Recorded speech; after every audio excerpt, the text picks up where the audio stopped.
Bienvenue dans votre programme. Lupsin Mukanza, communicateur du président de l'Assemblée nationale Christophe Mbosso Kodia, est mon invité.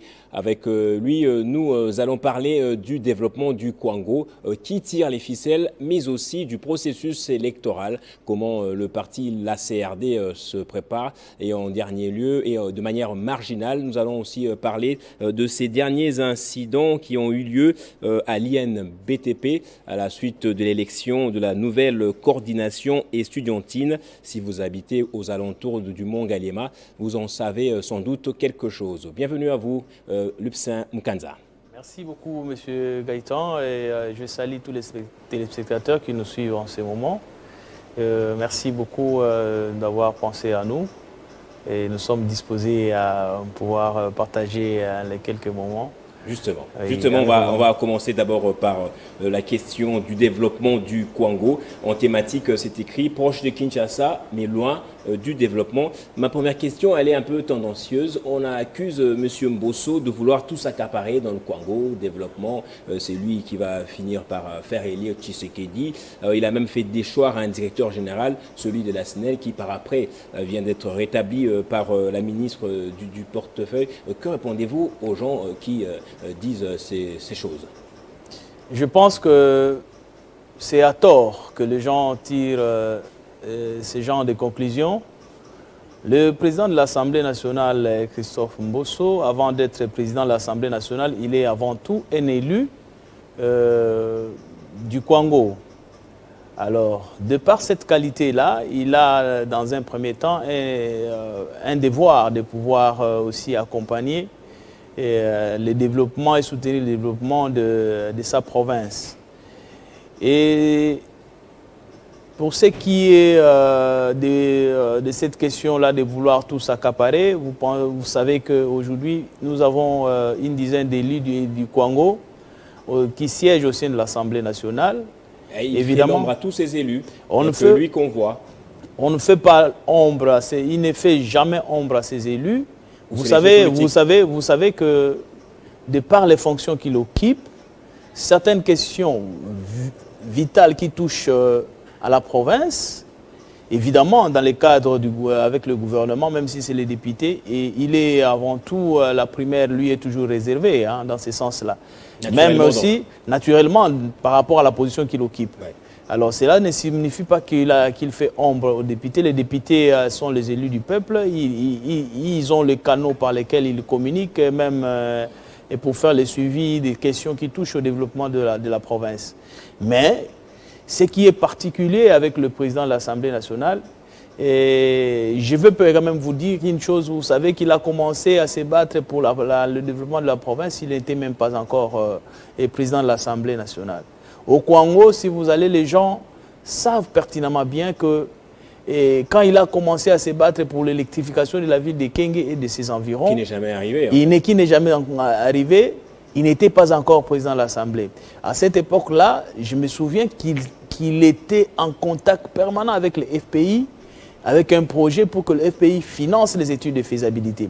En 2019, quand le président de la République avait lancé les états généraux à Matadi sur l'électrification de la ville de Kenge, il y avait plusieurs bailleurs de fonds qui devaient soutenir les projets de l'électrification de la ville de Kenge et qui devaient soutenir les projets de développement liés à l'électrification de certaines villes de notre pays.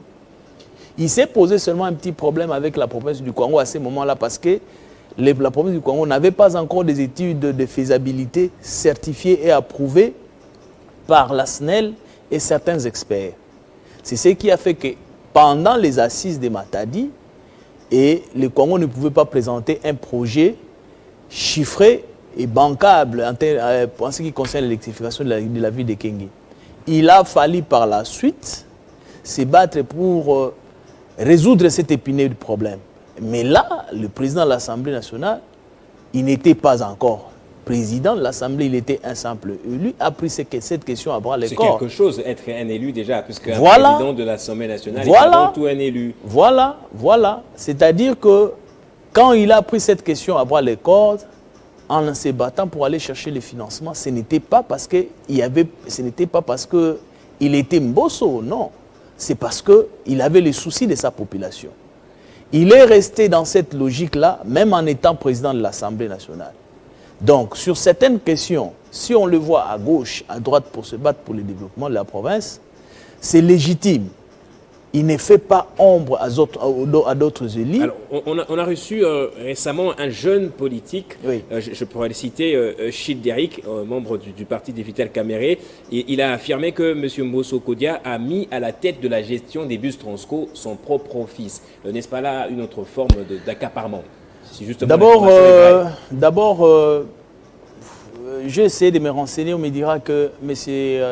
Chideric Ndossa, qui est passé ici, serait un cadre de l'UNC, le parti de Vital Kamerhe. Bien évidemment. Et j'ai essayé de parcourir tout ce qu'il a dit. Et s'il est cadre et communicateur de ces partis, je me suis posé plusieurs questions. Avant d'entrer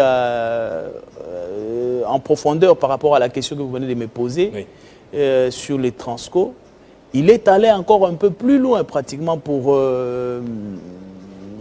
tenir des propos discourtois à l'endroit de l'honorable président de l'Assemblée nationale.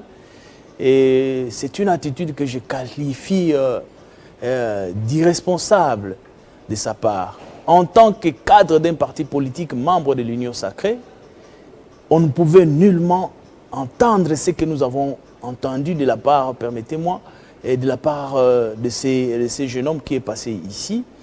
Et pourquoi? Parce que vous faites tous partie d'une même plateforme, c'est ça? Nous parlons, évidemment, évidemment.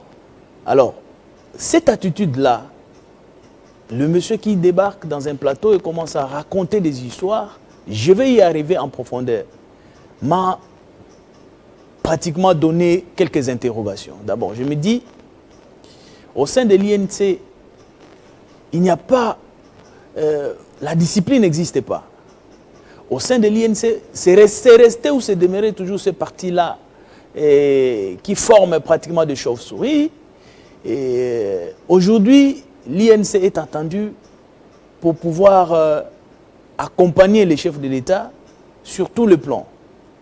L'autorité morale de ces partis-là aujourd'hui assume des fonctions au ministère de l'économie.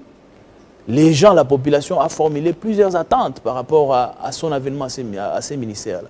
Mais nous comprenons aussi que, évidemment, de par tout ce qui s'est fait, c'est un parti pratiquement qui n'aide pas aussi les chefs de l'État à pouvoir travailler. Mais chauve-souris pourrait être vu aussi comme un propos désobligeant, M. Mukanza. Non, je l'ai dit pourquoi. Je l'ai dit pourquoi. Comment quelqu'un peut venir sur un plateau dire que une société de l'État comme Transco, qui a une hiérarchie bien établie, les lignes provinciales ouvertes à travers les pays ont été ouvertes officiellement. Officiellement. Décidées par le gouvernement, matérialisées par la Direction générale des Transco. Les lignes Transco au niveau provincial ne se situent pas seulement, ne se trouvent même pas seulement au Kwango ou à Kenge. Ça se trouve partout.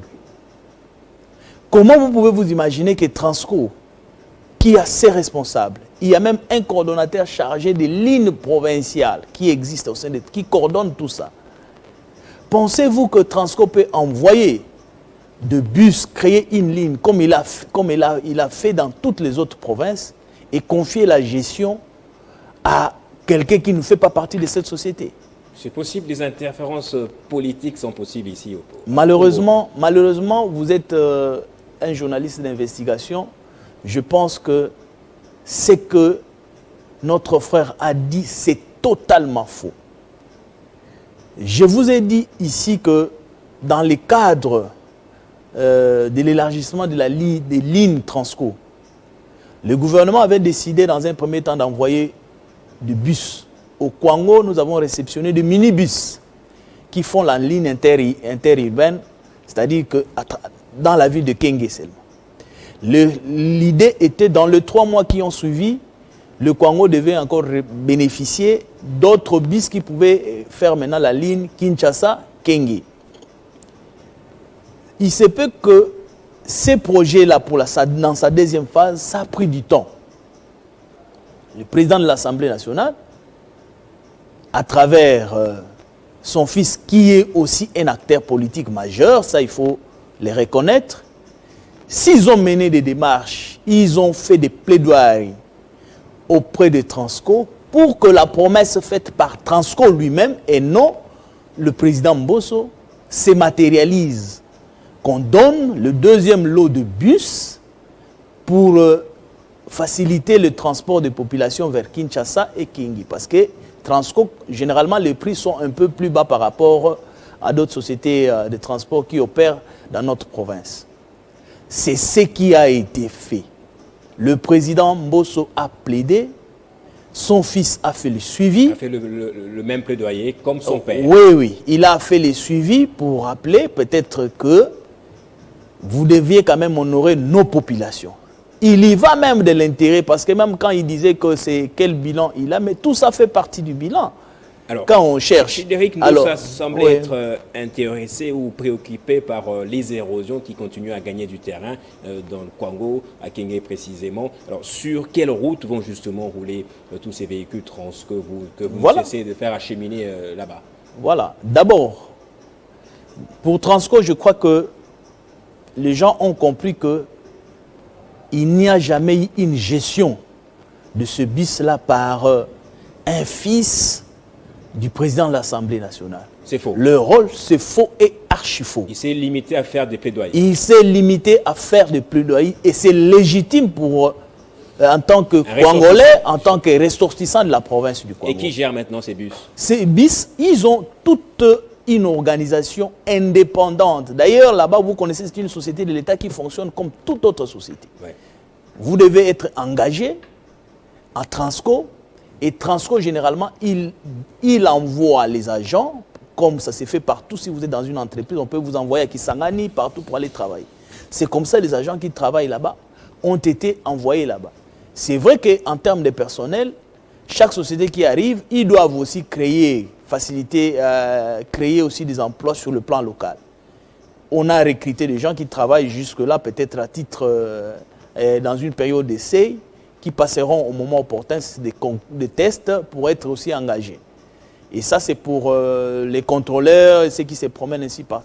Mais la gestion, c'est par des responsables de Transco qui sont venus de Kinshasa et qui travaillent là-bas. Justement, on a compris. Oui. Et la question des érosions, rapidement. La question des érosions.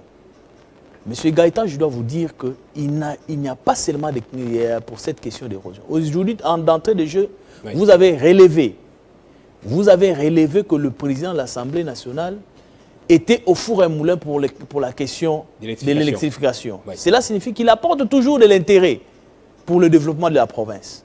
Au moment où nous vous parlons, l'Office de voirie et de drainage de la province du Congo a fait un état, il a présenté pratiquement la situation générale des érosions qui menacent la ville de Kinshasa. Il y a une centaine de têtes d'érosion, oui. Pratiquement qui menacent toute la ville. Ce travail-là ne peut pas se faire sans l'appui substantiel et conséquent du gouvernement central. Et le président de l'Assemblée nationale a pris ces problèmes-là à bras le corps. Les plaidoyers, il est en train de mener des plaidoyers comme d'habitude auprès du ministère des Infrastructures, mais aussi auprès du FONER. Pour que dans un bref délai, qu'on décaisse quand même ce qu'il faut pour qu'on lutte définitivement pour ces problèmes-là d'érosion. Alors, on a compris que c'est une question de leadership, comme il y en a dans toutes les provinces, et c'est de bonne guerre qu'on se lance des piques entre camps politiques. Comment le parti se prépare pour les élections à venir? Comment comptez-vous, justement, vous qui revendiquez un fort leadership dans le Congo, comment comptez-vous faire, notamment, porter la candidature de votre candidat? Merci beaucoup. Je voulais placer un petit mot en chutant pour clôturer ces oui. dossiers-là. Oui. Je voudrais dire que nous sommes à la veille des élections. Oui. Dans un regroupement, les gens doivent être concentrés sur les objectifs du regroupement. Nous, à l'Union Sacrée, tous les partis politiques se préparent pour la réélection du président de la République. Et chaque parti politique se prépare aussi pour rafler le maximum de sièges, et tant au niveau provincial que national. Sur ce point, nous ne pouvons pas, nous la CRD, accepter qu'un parti politique comme l'INC, à la veille des élections, commence à envoyer ses lieutenants sur le plateau de télévision pour que les gens disent qu'au sein de l'Union sacrée, le violent ne s'accorde pas. Nous disons non et nous n'allons pas accepter ces comportements. C'est pourquoi nous interpellons la hiérarchie de ce parti qu'on doit canaliser et orienter les communications à cette période de préélectorale. Ceci, c'est pour garantir la paix sociale au sein de la plateforme. Justement. Donc, nous voulons tout simplement que ce genre d'histoire ne se répète plus. Le président Mbosso a longtemps, depuis qu'il est là, je pense que tout le monde le sait, et que sa gestion a toujours été une gestion orthodoxe. Et il a toujours été un serviteur de la population. Même au niveau provincial, le rôle qu'il peut jouer, ce n'est pas d'aller construire des hôtels, ce n'est pas d'aller construire des maisons privées pour qu'on en fasse un bilan. En un nombre d'États, il se réfère toujours au gouvernement qui matérialise la politique du gouvernement pour que tout ce qui est prévu comme projet de développement se matérialise aussi dans sa province. Là, il faudrait que les gens les comprennent, c'est ce qu'il a toujours fait et il continue et il reste sur cette ligne. Voilà un peu ce que je voulais dire en ce qui concerne votre réponse aux propos tenus par aux propos irresponsables tenus par ces jeunes cadres de l'INC. Alors malheureusement, il ne reste pas beaucoup de minutes. 3 minutes pratiquement. On va essayer de mettre un mot. Je vous demanderai d'être très, très court et succinct à ce sujet. À l'INBTP, depuis la fin du mois dernier, il y a des échauffourées, des incidents. À la suite d'une élection de la coordination estudiantine qui s'est mal déroulée. En tout cas, il y a un camp qui s'est montré frustré et ce camp, depuis quelques jours, se distingue par des actes de vandalisme. Et il ferme l'université, etc. À la tête de l'INBTP, c'est un DG, congolais également, qu'on accuse plutôt de tribalisme, de népotisme, de vouloir favoriser des gens au sein de l'institution. Alors c'est quoi le problème justement au sein de l'INBTP? Rapidement. Merci beaucoup. Je suis un agent de l'enseignement supérieur universitaire aussi. J'ai une information au sujet, j'ai essayé de me renseigner aussi suffisamment sur cette question. Ce que les gens doivent comprendre par rapport au désordre à répétition au sein de l'INBTP. Il y a une frange d'étudiants qui se réclament abusivement majoritaire. C'est-à-dire, ils se disent que c'est une majoritaire. Sans mâcher les mots, je peux dire c'est nos frères de Kikwit qui sont là. Ces jeunes gens sont habitués depuis toujours. À chaque fois quand il y a un directeur général qui arrive, et cherchent toujours à imposer leur volonté. Il y en a parmi ces étudiants-là qui ne sont pas en règle avec le frais. Il y en a parmi ces étudiants-là qui ne payent pas même l'enrôlement à la session, mais qui sont là, qui veulent toujours étudier. L'actuel directeur général qui est arrivé a pris le temps de prendre en compte tous ces problèmes, tous ces phénomènes. Pourquoi il y a toujours? Et nous sommes arrivés à cette conclusion. Ces étudiants-là, souvent, sont aussi manipulés par d'autres cadres. Ils peuvent être professeurs ou qui que ce soit, qui tirent profit de ces désordres-là. Maintenant qu'on voudrait mettre de l'ordre dans ces secteurs, c'est-à-dire que les étudiants, ceux qui veulent étudier, doivent être inscrits régulièrement. Payer les frais académiques, suivre les cours et ainsi de suite. Ceux-là ne veulent pas entendre ça de cette oreille et voulaient prendre un directeur général, le mettre dans leur poche.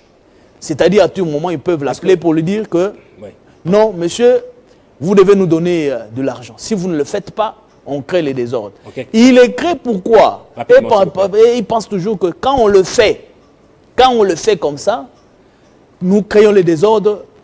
Les autorités apprendront que les gestionnaires ne font pas leur travail convenablement et ils prendront la décision peut-être qui peuvent les satisfaire. Voilà pourquoi nous en appelons... Est-ce que la situation s'est calmée à l'heure actuelle? Non. En 2 mots. En 2 mots, la situation est un peu calme, mais les décisions ont été prises par rapport à tous ces étudiants-là. On a radié, c'est comme ça qu'on dit. Oui, une vingtaine d'étudiants qu'on a radiés. Et peut-être s'il s'avérait qu'ils sont au terre des désordres aussi, c'est encore déféré devant la justice. Alors, voilà, notre émission touche à sa fin. Malheureusement, on n'a pas eu le temps de parler en long et en large de tout le sujet et toutes les thématiques, mais l'essentiel a été donné. Un dernier mot rapidement peut-être. Oui. Mon dernier mot, je vais m'adresser à la communauté estudiantine de l'INBTP pour leur demander de revenir à la raison, de soutenir les comités de gestion qui est en train d'accompagner les réformes engagées par les ministres de l'enseignement supérieur et universitaire, notamment le directeur général, le professeur Fils Makanzou Mangana, de l'accompagner et d'accompagner aussi les réformes qu'il est en train de mettre pour le bien de la communauté universitaire. Merci d'être passé, merci pour toutes ces précisions. Merci à vous également d'avoir suivi ce numéro de l'invité.